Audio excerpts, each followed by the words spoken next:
Wah ini makin rame, makin malam banyak bos-bos yang datang nih. Ada bos Ivan, founder Holy Wings, kasih tepuk tangan dulu. Ada bos Thomas juga, kasih tepuk tangan. Minum dulu. Oke kita lanjut lagi.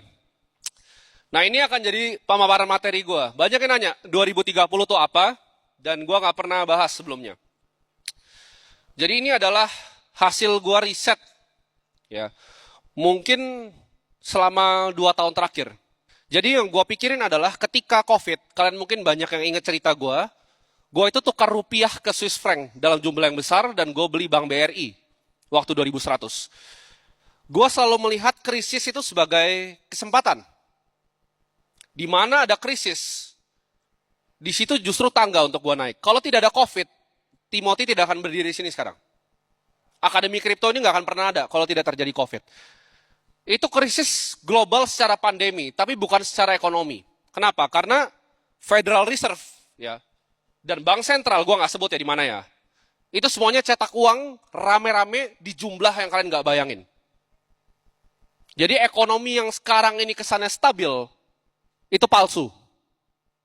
Kita akan mulai ke slide yang pertama. Oke, ada yang pernah lihat foto ini nggak? Ada yang tahu orangnya siapa? Nggak ada yang pernah lihat? Angkat tangan deh, yang tahu orangnya siapa? Sedikit, ya. Ini adalah Klaus Schwab, pendiri dari World Economic Forum. Ini famous phrase yang akhirnya kena backlash yang luar biasa. Jadi gue akan gambarin sedikit ya, World Economic Forum itu apa. Itu adalah sebuah forum diskusi. Dulu namanya bukan WEF, kalian bisa searching sendiri, European Management Forum namanya. Lalu diganti oleh Klaus Schwab. Beliau ini orang yang punya kehausan terhadap kuasa. Jadi yang beliau lakukan adalah ngumpulin orang-orang paling berpengaruh di dunia.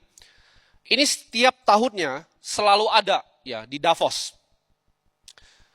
Tahun ini akan ada, tahun depan akan ada. Jadi mereka ini yang shaping global regulation dan global finance. You will own nothing and be happy di 2030. Ini quotes-nya dari Klaus Schwab. Artinya kalian nggak akan punya apapun dan kalian akan happy. Buktinya apa? Mobil. Penjualan di Indonesia, mobil itu turun drastis. Orang kebanyakan naik apa? Naik Grab, ya, naik Gojek, Uber di luar negeri. Makin jarang orang yang punya mobil. Rumah. Siapa yang di sini udah punya rumah? Yang udah beli sendiri? Yang lunas? Kelihatan kan jumlahnya? Mungkin hanya 5%. Yang sewa? Nggak mau ngaku nih, buset. Itu nggak punya rumah, tinggal di mana loh? Itu nggak mau ngaku. By 2030, target mereka adalah mengurangi orang yang punya aset. Ya, next. Ini adalah revolusi industri keempat. Ya, ada nomor 1, 2, 3, dan keempat. Revolusi ke industri keempat ini akan sedikit berbeda. Dan ini menurut gue justru yang akan menimbulkan krisis. Orang banyak pikir teknologi itu akan bikin manusia semakin makmur. Betul. Tapi hanya manusia tertentu. By 2030, menurut gue akan ada 2 industri yang akan maju. Gue bukan bilang industri yang lain akan mati. Tapi yang akan jadi luar biasa adalah 2 industri. Satu adalah revolusi intelligence digital atau artificial intelligence. Dan yang kedua adalah revolusi kripto. 2, simple. Digital intelligence dan the future of finance. Lu mau jadi kaya, lu mau bisa punya rumah dan punya aset, 2 industri ini yang bawa lu paling cepat. Next ya. Kalian bisa lihat di sini ya, ini ada beberapa yang gua paparin akan hilang. Ada yang nonton podcast gua di Deddy Corbuzier 2022? Itu keluar kalau gua nggak salah di Desember. Tapi Deddy itu ngestok podcast itu tuh 3 bulan sebelumnya. Waktu chat GPT itu masih beta, jadi belum ada, kalian belum ada yang pakai bahasa sini. Gue udah bilang di podcast itu yang hilang tuh pertama justru apa? Seni kreatif kan. Desainer tuh akan hilang. Sebelum keluar di GPT bisa prompt gambar. Karena gue udah coba, gue udah tahu limitasinya. Pertama, ada yang kerja administratif gak di sini? 1% lah ya, masih ada. Dua, customer service, ada CS nggak di sini yang kerja? Ya kalau bisa sini harusnya sedikit ya, CS ya. Retail dan kasir, ada? Ada. Transportasi, ini bukan punya usahanya ya. Lu jadi supir gitu, ada? Transportasi? Ada loh. Accounting, akuntan, angkat tangan ya, akuntan. Lebih banyak ya akuntan ya. Jurnalis, ada beberapa, bahkan ada orang gua sendiri di sini kan, banyak jurnalis. Manufacturing dan production, itu menurut gue semua yang ada di sini ini akan di-remove sama teknologi. Artificial intelligence akan ganti semuanya. Karena administratif, clerical jobs itu gampang sekali diganti. Tidak ada yang spesial.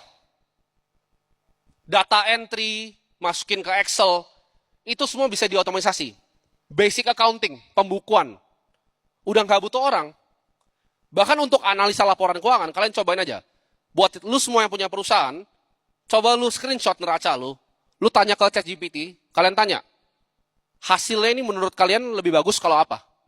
Dia bisa analisa financial statement kalian. Arus kas, income statement, neraca. Semua, basic journalism. Sebagai contoh ya, pertanyaan yang kalian tadi pikir gue bikin di sini, gue jujur, itu baru gue bikin 5 menit sebelum gue datang ke sini. Pakai apa bikinnya? Pakai DeepSeek punya Cina. Jadi gue udah train modelnya. Prompt gue apa?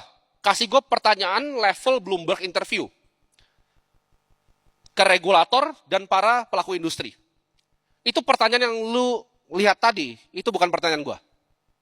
Semuanya dibikin. Pakai AI. Next. Nah ini data dari McKinsey. 375 juta orang akan affected. Ya. Jadi ini akan jadi perubahan okupansi terbesar dalam sejarah manusia. Ini gue selalu bilang. Zaman dulu, ya. Zaman dulu itu kalau kalian adalah seorang budak, ini kan sejarah selalu berurang ya. Zaman sekarang budak modern itu masih ada.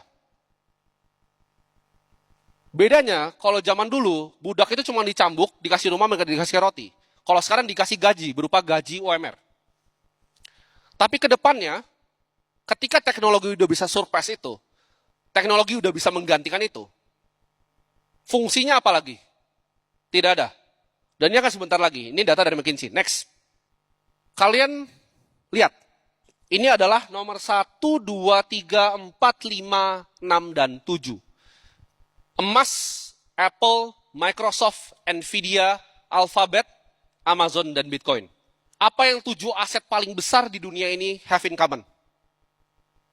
Perfect money, digital intelligence. That's it. Ya. Kita dari nomor 1, gold. Gold itu apa? Aset apa?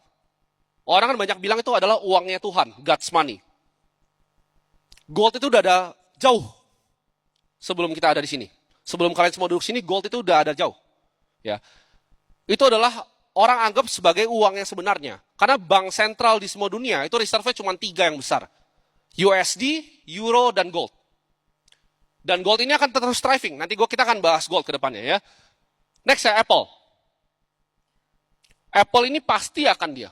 Kalian nonton semua earnings call-nya. Gue udah nonton semua. Gue baca semua corporate presentation-nya. Semua arahnya cuma ke satu, AI. Microsoft.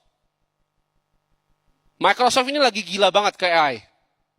30% dari revenue Microsoft itu ada di software-nya. 30% itu di cloud, dan sisanya dia akan push ke AI. Nvidia, gue udah gak usah jelasin. Kalian tahu semua, Nvidia temanya apa. It's all AI. Chip paling barunya segala macam. Alphabet, sama. AI juga arahnya. Amazon, kalian kira paling besar retailnya? Bukan. AWS yang paling besar. Amazon Web Services, sama. Nonton earnings call-nya. Arahnya semua ke AI, dan nomor 7 Bitcoin. Banyak orang belum sadar, banyak yang bilang, oh Bitcoin itu scam. Tapi Bitcoin itu buktinya, ini adalah aset paling resilient. Kalau sekarang sih udah turun sedikit ya, bukan 1,9 T. 1,8 sekian T market cap-nya. Dan gue akan jelasin kenapa ini kecil sekali. Ada yang ngerasa Bitcoin mahal nggak? Oh nggak ada. Ada yang nggak punya Bitcoin nggak di portofolionya? Ada, satu, pendekar. Kalian coba lihat chart ini baik-baik. Bitcoin 1,9 T. Amazon 2,4 T.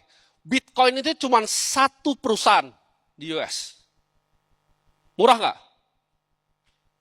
Kalian ada yang tahu nggak listed US itu berapa? Ada yang tahu?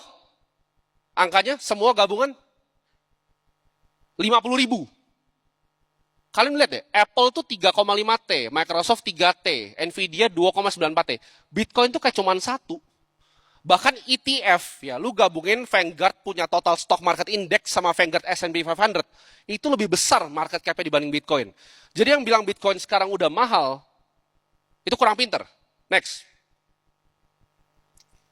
Nah, dunia akan berubah. Ada yang lihat foto ini nggak?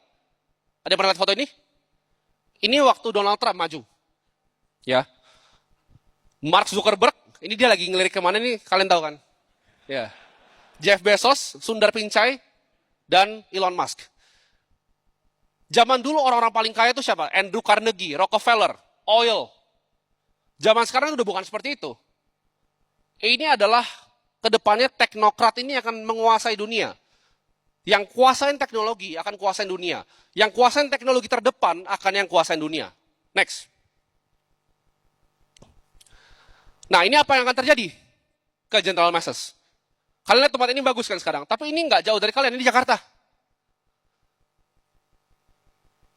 Rata-rata pekerjaan seperti ini apa? ART, supir, clerical jobs, mentok, retail, kasir, ngantar-ngantar makanan, Haiti aja udah pakai robot sekarang. Apa yang akan terjadi ke General Masses? Ke 10% yang tadi McKinsey datanya hilang. Kalau udah nggak dibutuhin lagi. Buruh itu zaman sekarang bisa demo. Lu punya pabrik, 1.000 orang, dia demo, lu pusing.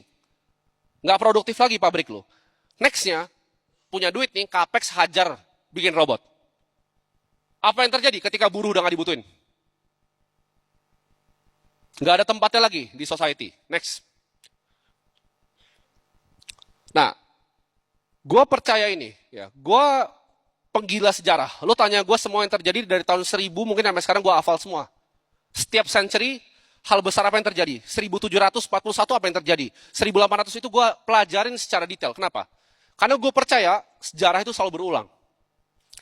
1930 yang terjadi adalah Great Depression. Itu momen sebelum pencetakan uang gila-gilanya. Dan gue percaya di 2030 ini akan ada hal similar yang terjadi. Kenapa? 2008 adalah krisis. Tapi itu di bail out oleh bank sentral lumayan bagus. 2020 COVID. Yang mereka harus lakukan apa? Mereka pump up fiskal ekonomi. Mereka bikin dolar itu banyak sekali. Nanti gue akan tunjukin chartnya. 42,5% sirkulasi dolar itu dicetak tahun 2020 kemarin. Ya, dan itu data. Ketika hal ini berulang lagi, gue percaya akan ada Great Depression part 2. Great Depression itu nggak sebentar. Kalian silakan cari sendiri berapa lama. Buktinya apa? Mari kita bahas data, fakta, dan angka. Next. Kalian ada yang ngerasa nggak? Di sekarang ini, walaupun katanya udah nggak krisis, daya beli masyarakat lemah. Buktinya apa? Penjualan auto. Gue selalu bilang ke teman-teman gue yang beli-beli saham otomotif dan lain-lain. Itu pasti jatuh ke tanah. Kenapa? Karena masyarakatnya nggak ada daya beli lagi sekarang. Ya, ini datanya. Ya, interest rate dan quantitative easing. 1930. Risetnya gue dapat dari mana ini? Bridgewater Associates. Hedge fund terbesar di dunia. Lihat kemiripannya ketika 2020. Identikal nggak? Identikal. Jadi apa yang mereka kerjakan dulu? Perhatiin, ketika monetary base, persen ke GDP-nya naik, itu terjadi krisis yang luar biasa. Mereka itu ngerampok lu, bukan dengan perpajakan. US itu ngerampok orangnya, bukan dengan IRS pajakin mereka. Tapi dengan Federal Reserve yang cetak uang dan banjirin marketnya. Itu adalah format dari pencurian yang baru. Lihat. Nggak bisa makan orang. 1930. Itu panjang sekali, makanya namanya Great Depression. Nanti ketika Great Depression terjadi, part 2. Dan masyarakat yang gue bilang tadi, yang di bawah 10% itu yang dipindahkan. Nggak dibutuhkan lagi. Lu kan lihat kekacauan yang luar biasa. Next. Nah ini dia yang gue bilang tadi. Purchasing power dari $1 sejak 1635. Gue bilang, gue selalu belajar dari sejarah. Kalian kan banyak yang, di sini ada yang ngerti analisa teknikal? Beberapa ya. Perhatikan, apa yang terjadi di 1971? Apa yang terjadi? Chartnya landai, tiba-tiba. Chartnya bergerigi sebelumnya. Ya. 1971, Nixon cabut dari emas, dia landai. Jadi dolar itu baru devaluasi gila-gilaan, bukan justru dari 1635, tapi 1971. Dan ini akan sampai ke ujungnya. Next. Nah, ini adalah M2 money supply. Buat yang nggak ngerti, itu uang yang beredar di masyarakat. Kalian lihat, ini data terbaru. Nambahnya eksponensial nggak? Jadi lu kalau punya kenaikan gaji 20%, ini di US ya gue ngomong, bukan di sini. Tapi gampangnya gini, yang terjadi di US lu kali 2 di sini. Kalau gue ngomong inflasi di US itu 7%, lu kali 2 di sini. Ya, emerging market itu selalu kali 2 kalahnya dari US. Di US aja seperti ini. Next. Nah ini, ada yang tahu rumahnya siapa? Michael Saylor, betul. Kalian stalker juga ya? Gue lagi coba undang sih dia. Ini rumahnya Michael Saylor. Di Miami Beach. 1930 itu ada plakat di rumahnya harganya $100.000. Kalian tahu gak $100.000 sekarang buat rumahnya dapatnya apa? Pajak 2 minggu. Bayar pajak 2 minggunya $100.000. Mendingan beli dolar atau Miami Beach property? Property. Ya. Karena nggak bisa dibikin lagi, itu ada yachtnya Saylor tuh di bawah tuh. Next. Apa yang terjadi di emerging market currency? Itu kan pertanyaan kalian. Karena kita bukan US. US aja udah mampus, apalagi kita. Ya, kita emerging market. Ini peso Argentina. Ada yang datang di sini nggak? Coba angkat tangan yang datang sini. Oh, banyak pendekar gue dari 2 tahun lalu. Ini gue bohong-bohong atau beneran? Gue bikin ini waktu itu. 232. Ini udah tinggi banget loh tuh. Gue prediksi di sini, gue ngomong Argentina peso akan ke 1000. Kenapa? Karena gue udah hitung kuantitatif easingnya. Dan betul, dia sampai ke 1000. Sekarang pertanyaannya, lu orang Argentina, apa yang lu mau beli? Saham Argentina kah? Apa yang lu mau beli? Dolar? Dolar pun lebih bagus karena naik 4 kali, 5 kali naiknya. Apa yang lu bisa beli? Perusahaan kah di Argentina? Coba lu bikin kayak klub malam kayak Holy Wings di Argentina. Lu bisa kejar inflasinya. Mati. Ya. Lu kalau jadi orang Argentina tidak ada yang bisa lu lakukan kecuali beli emas, beli dolar dan beli Bitcoin. Cuma 3 jawabannya. Next. Nah, ini akan terjadi. Ya, ini balik lagi sejarah. 1930 apa yang terjadi? Confiscation. Emasnya dicolong. Lu punya emas di rumah, digeruduk, diminta. Karena itu form dari perfect money. Ini pesawat-pesawat kecil ini adalah gambar capital, uang lu. Ya. Ketika uang dari currency yang lebih lemah, kayak Argentina. Gue contohnya Argentina aja ya, biar aman ya. Argentina peso, dia mau keluar ke dolar. Dolar tuh black market di sana. Ada yang tahu gak? Lu beli dolar, sebelum zamannya Javier Milei itu sama dengan lu beli narkoba di sana. Ditangkapnya sama. Kenapa? Ini akan ada batas, capital flight itu akan dihantam. Jadi ketika uang lu mau keluar, itu akan ada capital flight protection. Lu udah tahu nih, oh nggak bisa di sini uangnya, gue butuh uang yang lebih bagus. Akan ada restriksi. Ada yang pernah beli dolar dalam jumlah besar? Restriksinya kecil sekali loh, maksimal per harinya di sini. Ini akan diterapkan mati-matian sebelum 2030. Next. Selalu ada siklus. Ya, ini dari Ray Dalio, gue pinjam chartnya. Ada short term, jangka pendek, siklus hutang, dan siklus hutang dalam jangka waktu yang panjang. Setiap 3 tahun, 5 tahun, itu ada mini krisis. Tapi ini, lu lihat, long term. Ya, ketika dia akan ketemu ya, produktivitinya. Ini terjadi kapan? Tech bubble, 1999. 2008, global financial crisis. 2020, COVID. Tapi COVID itu tertunda. 2008 dan 2020 itu tertunda menurut gua. Dua-duanya di bail out. Kali ini Fed tadi udah sampai ujung dia. Dia kuantitatif easing udah sampai ujung. Dia nggak bisa lagi. Dia nggak bisa lagi bail out lagi. Ketika terjadi krisis akan ambruk. Ya.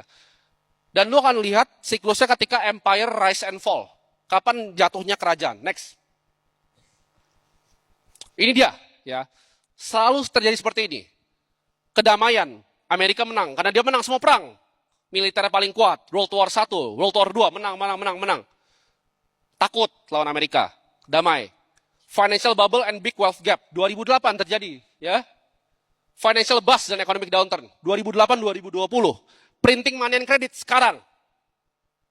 Revolusi and wars, sekarang, bentar lagi. Debt and political restructuring, soon 2028. Dan New World Order yang baru akan terjadi. Ada yang bisa tebak kira-kira kemana negaranya? Ketika gembor-gembor AI, itu narasi yang dipakai sama US, Cina cuma keluarin satu, DeepSeek nih yang kecil. Nah, itu peluru kecilnya. Masih banyak peluru yang Cina punya. Next. Ada yang tahu mobil BYD? Kalian tahu nggak total market share dari global EV sales mereka berapa persen dari mobil di dunia? Ada yang tahu? Any idea? Gambarannya Tesla tuh 13,7%. BYD itu 22% semua mobil yang ada di dunia. Kalian cek Google sekarang. Nggak sadar kan kalian? 5 tahun lagi, itu lo nggak bakal lihat Toyota, itu nggak bakal ada. Itu semua akan dikuasai sama BYD. Bro Gabriel Ray ini punya SF90XX nih, salah satu paling cepat. Ya. Tapi XX-nya dia lawan BYD yang baru, Yangwang, kalah cepat bro. Harganya 20 kali ke bawah. Gue pas lihat itu BYD, gue kaget itu. Wah, gue beli Sena buat apa ini? Kenceng banget gitu, lewatin kayak God gitu, dia bisa lewatin God gitu. Sena gue baru keluar parkirannya udah nabrak gitu. Cina kan revolusi semuanya, ya. Next. Nah, ini adalah namanya Gresham's Law. Dari 1930, orang-orang zaman dulu udah tahu. Ya. Prinsipalnya apa? Spend bad money, hoard good money. Contoh, pernah lihat bule-bule Australia di Bali? Mereka dapat gaji itu lebih tinggi dibanding kita. Dia dapat uangnya dari Australia, liburan di Bali, berasa jadi orang kaya, padahal nggak kaya. Kenapa? Karena dia pakai prinsip Gresham Law.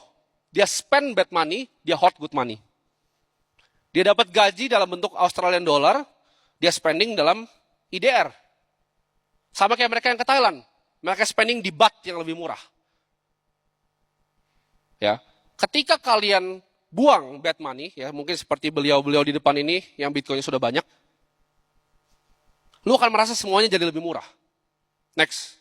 Nah, ini adalah presentasi gue tanggal 26/07/2024. Gue bilang di sini bahwa 1,5 miliar Bitcoin is inevitable. Jadi yang mau gue bawain di sini adalah, penasaran kan kalian? Prediksi Bitcoin gue berapa sebenarnya? Next. Dan bagaimana cara hitungnya? Nah, Bitcoin itu adalah menurut gue the first perfect money yang diciptakan oleh manusia, ras manusia. Emas itu kenapa nggak sempurna? Satu, emas itu sulit ditransfer. Kalau gue punya 1 triliun emas, sulit gue pindahinnya. Perlu penjagaan yang luar biasa. Gue perlu pasukan buat pindahin emas gue. Simpennya pun di mana? Gue simpen di tempat gue, di bobol. Gue bukan bank sentral, gue nggak bisa simpen 1 triliun dalam bentuk emas. Gue mau pergi ke Swiss, gimana caranya? Pakai emas gue, taruh di private jet sampai jatuh jetnya. Gimana caranya? Nggak bisa. Ya. Tapi emas itu alternatif untuk kalian yang bisa punya vault, emas menurut gue lebih bagus. Dibanding lu hold saham apapun di emerging market. Karena saham itu nggak sebagus itu, nanti gue kasih datanya. Next, ini target price gue. 20 miliar per coin, ini media bisa catat. Target Timothy Ronald, Bitcoin akan ke 20 miliar sebelum 2034. Gimana cara hitungnya? Sederhana. Ya, ini adalah modeling. Yang gue pinjam dari data internalnya Michael Saylor, timnya. Ya. Jadi Bitcoin itu akan turun ARR-nya. Kalau sekarang ARR itu 100% lebih, tahun ke tahun, dari awal inception. Ini kita udah diskon. Ya. Gue bahkan pakai lebih konservatif dibanding modelnya Michael Saylor. Dia prediksi itu dari 50, 47,5, 45, 42. Gue ratain di 30% ARR, 30% tahun ke tahun compounding dari harga sekarang, itu akan reach $1 juta. Kalian mungkin mikir, 16 miliar, bukan. Karena rupiahnya Biden akan 20.000. Jadi Bitcoin akan ke 20 miliar sebelum 2034. Jadi mahal atau murah sekarang? Ibarat Benjamin Graham, teori margin of safety-nya, ini baru 5%. Lu punya margin of safety 95. Jadi ada yang panik, Bitcoin naik 105, turun 98, gue harus ngapain? Jawabannya apa? Beli lagi. Lu mau kasih gue 120, 105, 95, 70, gue peduli setan, karena target gue jauh banget. Ya, next. Ini, historical Bitcoin. Bitcoin adalah aset terbaik di muka bumi ini. Ya, real. Dari semua matrix, ya, 3 matrix pertama, modern portfolio theory. Historical ARR, 104%. Sharpe ratio di 0,83. Makin dekat ke 1, makin bagus. Dan dia standar deviasi di 153%. Jadi kalau orang bilang Bitcoin itu volatil, Sharpe ratio-nya itu 0,83. Ini bagus sekali. Lu cari portfolio yang bisa reach ini. Sharpe ratio adalah risk adjusted return. Di finance kita nggak cuma nyari return, tapi kita cari risk adjusted return. Next. Nah ini dia. Ini data dari McKinsey juga. Global wealth akan diprediksi ke 1.000 triliun. Maksudnya global wealth itu apa? Semua properti, semua saham, semua tanah yang lu pernah lihat, harta di dunia ini akan diprediksi 1.000 triliun. Next. Nah ini prediksinya Halvini. Kalau Bro Kakak personal, Bro Kakak pernah bilang ke gue, menurut dia Satoshi adalah Halvini. Menurut dia. Gue juga kayaknya berpikir demikian. Orangnya udah nggak ada, orangnya udah meninggal. Halvini udah prediksi, ini tahun 2009, ya, baca nih. Bitcoin itu value-nya 10 juta dolar. 2009 tuh Bitcoin belum menjadi apa-apa. Dia cuma valuasi sederhana, ya.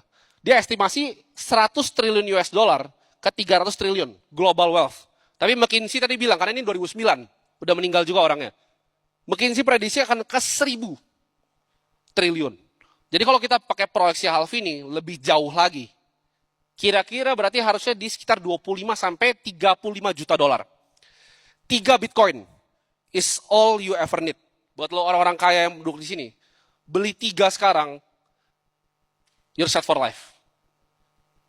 Karena minimal, menurut gue, 3 koin itu akan bring lo 60 M. Next. Nah ini adalah market cap prediction. Ini model valuasi dari Bitcoin, gold, art, equity, real estate, dan bonds. Simpelnya ya, prediksi paling sederhana gue, Bitcoin akan ke market cap di 20 triliun US dollar. Sekarang berapa market cap-nya? 1,8 T. Jadi dia mau ke 3 T, 4 T, 5 T itu masih murah, karena lo harus bandingin sama saham. 1,9 T, itu cuma kayak Visa ditambah sama satu saham yang kecil. Terlalu kecil, pool of money yang masuk ke Bitcoin itu terlalu kecil. Belum dilirik sama dunia. Orang bilang institusi udah masuk. Bitcoin itu cuma satu saham di US. Next. Dari 1.000 triliun dari kekayaan, prediksi Michael Saylor ini akan seperti ini gambarannya. Real estate akan segitu, 2045 ya. Dari 2030 1.000 triliun, ini prediksinya. Aset kelas. Real estate akan berkembang terus. Bitcoin nggak akan ngalahin properti. Properti akan jadi paling besar. Kenapa? Karena orang mau tinggal di Pondok Indah, orang mau tinggal di Menteng. Orang mau tinggal di Manhattan, di Palm Beach, di Singapura, orang mau tinggal. Equity, saham juga naik. Global ya tapi ya, gue ngomongnya. Karena inovasi akan mendorong terus. AI akan naik, market cap akan naik. Currency akan ada di 495 T, art 110 T, bonds 835 T, dan Bitcoin itu akan di 200 triliun market cap-nya. Jauh nggak? Berarti naik berapa? 100 kali dari harga sekarang. Gold itu akan ada di 45 T, dia akan stop di 45 T. Next. Ini yang mengubah, kalian mungkin tahu gue dulu pernah jadi investor saham. Ini yang mengubah semua paradigm gue, kenapa gue jadi ke crypto full. Aset itu punya waktu hidupnya. Kalau lu pegang Argentina peso kayak tadi, ini waktu hidupnya itu cuma 2 tahun, habis itu uang lu hilang semua. Karena tadi 200 ke 1000. Ya, 2 tahun. Mata uangnya lemah lagi. Cuma 3 tahun. USD itu 14 tahun. Ya. Lifespan lo untuk pegang USD itu adalah 14 tahun. Stocks, saham itu bisa tahan lo 25 tahun. Bonds itu 30 tahun, dan funds seperti hedge fund yang lo taruh di Bridgewater 20%, lo taruh di private equity seperti Brookfield yang invest di hydro, power plant, itu bisa 20% IRR-nya. Tapi lu pasti nggak ada yang diterima invest di Brookfields. Ya kan? Lu ke Blackstone, nggak ada yang mau terima duit itu, terlalu kecil. Opsi lu untuk bid ini cuma satu, cuma Bitcoin. Next. Ini pertanyaannya kan, kenapa tidak beli saham? Karena company itu punya resiko. Gua nggak akan bahas yang di sini karena gua akan dapat terlalu banyak masalah. Kita contohin di luar. Ini Apple punya. Lu kalau buka 10F filingsnya, item 1A, itu kan ada namanya risk factor. Ya. Dia akan list semuanya. Kenapa saham ini bisa hancur? Compliance-nya, financial risk. Gua tanya sekarang, 20 tahun lagi, lu berani betting hidup lu di Apple nggak? Gua nggak berani. Karena 51% dari Apple itu omsetnya dari iPhone. Dan kita belajar teknologi dari Nokia, BlackBerry, itu cepat sekali hilangnya. Gue nggak berani. Lu kalau todong gue bilang 20 tahun Apple, gue nggak berani. Karena Apple mungkin digantikan sama produk dari Cina. Gue nggak tahu apa. 20 tahun lagi dari sekarang. Ini Apple, dia kasih semuanya. Ini panjang banget. Resiko manufacturing. Contohnya, resiko compliance di Indo. Apple nggak bisa jualan kan? Kena nggak sahamnya? Kena. Ini risk factor ini banyak sekali. Ya, next. Nah ini dia, ini kalian mungkin nggak kelihatan ya chartnya, tapi ini chart dari Profesor Aswat Damodaran. Kalau kalian tahu ini adalah ibaratnya yang menciptakan teori-teori valuasi. Jadi Profesor Aswat Damodaran ini, beliau pernah bikin chart dari semuanya. Ini kayaknya agak berantakan ya. Gue juga sendiri kagak kebaca, tapi itu S&P, isinya semua aset kelas yang ada di muka bumi ini. Ini Excel yang ngerubah hidup gue, yang bikin gue stop untuk investasi saham, bonds, dan manapun. Oke?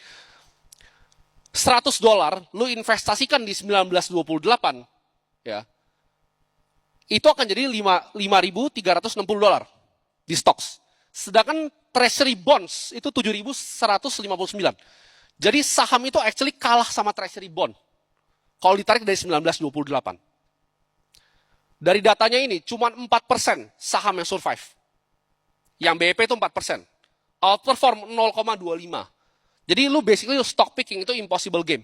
Lu gak akan pernah menang. Kalau ditariknya 100 tahun. Ya. Real estate. Itu juga gak bagus-bagus amat. Tapi pertanyaannya, kenapa ada orang-orang kaya seperti Donald Trump di real estate? Karena mereka tahu fiatnya lemah. Jadi mereka pakai leverage. Mereka pinjam untuk main properti. Tapi itu kayak main blackjack. Ya. Ibaratnya lu lihat nih, siklus dunia. Lu kalau ngutang beli properti, tapi di saat krisis, lu di atas 21 kalah. Lu judi basically. Siklusnya lagi di mana nih? Tapi kalau lu lagi ekonominya lagi naik 1971, lu hutang buat beli gedung. Lu kaya raya. Tapi game ini nggak konsisten. Kenapa? Karena lu hutang, lu beli properti, lu hutang beli properti. Siklusnya satu yang jelek, mati lu langsung. Wipe out semuanya. Dan itu terjadi di banyak sekali. Lu tinggal pelajarin. Yang main properti itu banyak sekali mati. Di Indonesia pun sama. Kena krisis 98 tuh yang main properti pakai utang mati. Yang main perusahaan pakai utang mati. Ya. Jadi stocks, real estate, treasury bonds, itu nggak sebagus yang kalian kira. Gold bahkan outperform ini semua. Emas. Next. Nah ini pertanyaannya. Mereka adalah orang-orang yang mainin leverage ini. Lu foto ini, pelajarin orang-orangnya. Cara mereka jadi kaya simple. Pakai bank, ngutang, bangun proyek, bikin. Tapi itu sampai lu masuk di financial downturn yang salah. Lu leverage uang orang. Lu langsung besok jadi miskin. Next. Apa alternatif Bitcoin? Kan cuma satu. Gue bilang ada lagi alternatif ya, sabar. Ada yang tahu ini lukisan apa? Pencinta seni? Nggak ada pencinta seni di sini. Haystack namanya judulnya, by Claude Monet. Ini di auction terakhir 2019, itu kalau gue nggak salah, kalian bisa double check di Google ya. 110 million US dollar. Sekitar 1,9 T, kalau kita 16.000, 1,9 T. Mampu nggak beli? Ini 20% nih tahun ke tahun nih. Kalau tahan dari dulu, ini 20% tahun ke tahun. Opsi Bitcoin itu cuma gambar Monet ini. Kalau lu mampu beli, silahkan beli. Buat orang-orang kaya di sini. Mungkin bos Ivan kalau mau beli. Ya. Next. Nah, ini aset kelas. Ini dari seller juga chartnya. Orang kan ngomongnya selalu consumer inflation. Oke? Jadi kalau gue beli investment grade bonds, gue menang dari consumer inflation. Tapi kita tahu itu bullshit. Beras naiknya berapa, semua naiknya berapa. Realnya adalah monetary inflation. M2 money supply. Itu batasnya di situ. Jadi kalau lu US large cap, S&P 500 13,3. Lu hit benchmarknya pas sama M2 money supply. Lo harus cari tadi apa? US growth atau enggak Nasdaq teknologi. Baru naik dikit. Bitcoin 30% tahun ke tahun. Ya. 30% tahun ke tahun. Next. Market cap ini sekarang. Gold, Bitcoin kecil tuh. 1,8 T di ujung. Under value nggak ini? Kalau menurut lo ini nggak murah, ya gue udah nggak tahu lagi pakai chart apa lagi untuk gambarinnya. Kira-kira seperti ini. Real estate 330 T, bonds itu 300 T, equity global, US sama semuanya. Dan kalian harus tahu, dari global index, US tuh 20% 4 saham loh. Global ya. Buka coba prospektusnya, MSCI World Index. 5% tuh Nvidia, 5% Microsoft, 5% Apple. Dunia itu nggak ada isinya kecuali US. Ya. Ini US semua equity-nya. 6T dan ARTA yang tadi, yang kayak hashtagnya Monet, gambar-gambar yang lain itu di 18T, gold itu 16T dan Bitcoin di 1,8T. Opsi lu murah atau enggak? Next. Nah ini dia, sejarah. Ada yang tahu Dutch Guilders? Itu mata uangnya udah nggak ada lagi. Ya. Tadi Gresham's Law, uang yang busuk, lu buang ke uang yang bagus. Uang yang bagus apa? Manhattan, 1626.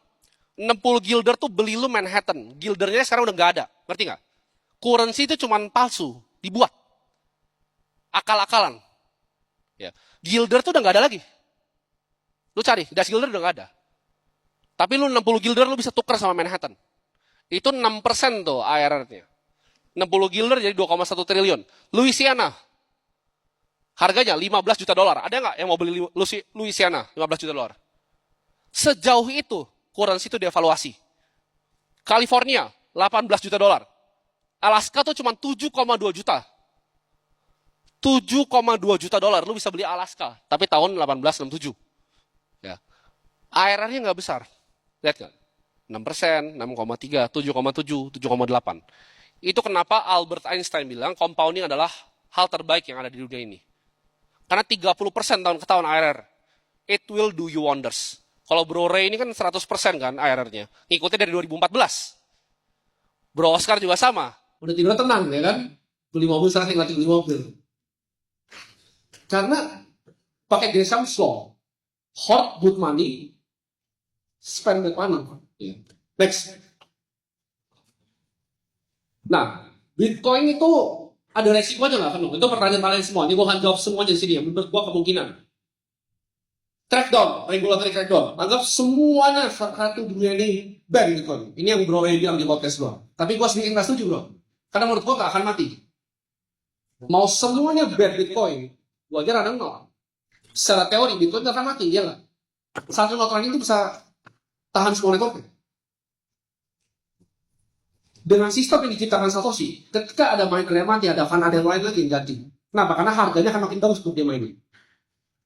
Jadi Bitcoin itu nggak bisa di-ban. China udah coba. China itu negara paling kuat. Dia lihat ini barang ini nggak bisa gue kontrol, gue ban. Tapi nyatanya sampai sekarang, lu buka aja di luar negeri. Riset kripto itu paling banyak di dunia dari mana? Dari China. Jadi gue selalu pakai translate. Gue nggak bisa Mandarin soalnya, nggak bisa baca. Dengerin dikit-dikit, baca nggak bisa. Gue selalu pakai GPT untuk translate riset dari China. Itu Bitcoin nomor 1, leading riset dari China, bukan US. Next. Ini resiko lagi. Masalah di codingnya dan quantum computing. Quantum computing yang Willow dan Google menurut gue itu marketing scheme bullshit. Gak bisa dipakai. 115 qubit bisa buat apa? Solve very specific problem. Fake. Google belum menemukan quantum computer. Kenapa? Kalau Google sampai nemuin quantum computer, itu satu divisi teknya bakal meledak kepala lo. Kenapa? Karena Google akan dihack sendiri sama quantum computer dia sendiri. Mana mungkin dia jual senjata dan film. Fake. Itu marketing scheme. Nggak ada. Ya. Sampai ada pun Bitcoin ini didirikan open source. Banyak miskonsepsi Satoshi yang coding. Salah besar. Satoshi cuma ciptakan dan bantu guide. Yang coding itu adalah kumpulan programmer. Ini open source. Menurut lo kumpulan programmer itu bodoh gitu. Dia akan biarin, dia nggak akan hard fork ini ketika terjadi. Bitcoin akan selalu dijaga sama mereka semua. Next. Nah, ada yang bilang, gimana kalau ada teknologi yang lebih baru? Ini tesisnya Ray Dalio by the way. Gua bantah tapi. Ada yang tahu nggak ini koin apa? Fact coin, YB coin, Emmer coin, Bytecoin, VPN coin. Ada yang tahu? Ada yang ingat nggak? Ada yang pernah ingat nggak? Ini kayaknya nggak lama nih. Kalau gue nggak salah tahun 2015 ini awal-awal gue main kripto. 2015 ini Februari. Ya. Yang ada masih cuma Monero, ya kan? Artcoin, Rubycoin, Taicoin, banyak banget. Sampah semuanya menurut gua. Gak pernah ada yang bisa gantiin. Kalian tahu gak koin ada berapa? 10 juta lebih. Tapi gak ada yang ngalahin Bitcoin. Lu dikasih 30% ARR, lu bahkan mikir hal lain. Itu udah kebodohan luar biasa menurut gua. Karena tadi, Manhattan tuh cuma 6% loh ARR-nya. Ini 30. Ya. Dan lu lupa sama semua ini. Jadi kalau ada yang bilang, bakal ada kripto yang lebih canggih dari Bitcoin. Kalau ada misalnya exchange owner ya, yang di luar negeri ngomong, lebih bagus Solana dibanding Bitcoin. Pasti exchange meledak, FTX. Perhatiin ya, yang keluar dari mulutnya, yang bukan Bitcoin ya. CZ gue tahu, dia cuma pegang Bitcoin. Yang punya Bybit gue juga tahu, dia cuma pegang Bitcoin. Semua yang lu lihat top 5, yang bikin Kraken, itu cuma pegang Bitcoin. Kenapa? Kenapa jualin barang tapi cuma pegang Bitcoin? Coba tanya Bro Ray, paling besar apa? Bitcoin. Itu rahasia udah dibuka loh depan kalian. Sulapnya itu. Ini nih, tai. Coba lu screenshot sekarang coin market cap. Pegang omongan gua 2030. Akan jadi tai semua lagi. Persis kayak gini. Ya. Next. 1 jam. Lu belajar Bitcoin, lu akan bilang Bitcoin itu scam. 10 jam. Lu akan coba untuk beli. Penasaran. 100 jam. Lu akan invest 50% aset lu. Lu mulai mengerti 100 jam. 1000 jam lu all in kayak gua. Percaya gak? Gua 1 jam liat Bitcoin. Scam. Semua orang begitu. Lu belajar 10 jam. Lu akan coba dikit-dikit beli. Udah beli belum, Van? Oh, udah. 100 jam. 50%. Tapi kalau 1000 jam, lu akan all in. Beli Bitcoin. Sekian, terima kasih. Gue akan sambut Bro Kakak untuk bawakan materi nextnya.